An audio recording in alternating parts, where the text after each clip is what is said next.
भावांनो, हे आत्ताच सकाळी सकाळी भाजी करण्यासाठी वांग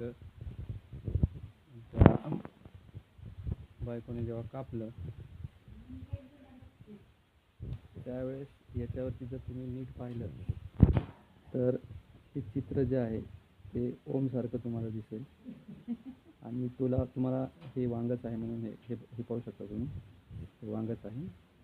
आणि त्याची दुसरी जी बाजू आहे, 2 फोडी केल्या होत्या त्याच्या, तर दुसऱ्या फोडीवरती सुद्धा तसंच ओमसारखं चित्र, याला तिन्ही म्हणू शकतो. आणि ज्यांची देवावरती श्रद्धा आहे असे लोक त्याला ओम सुद्धा म्हणू शकतात. ते पहा. आणखी मी झूम करण्याचा प्रयत्न करतो, जवळ घेतो.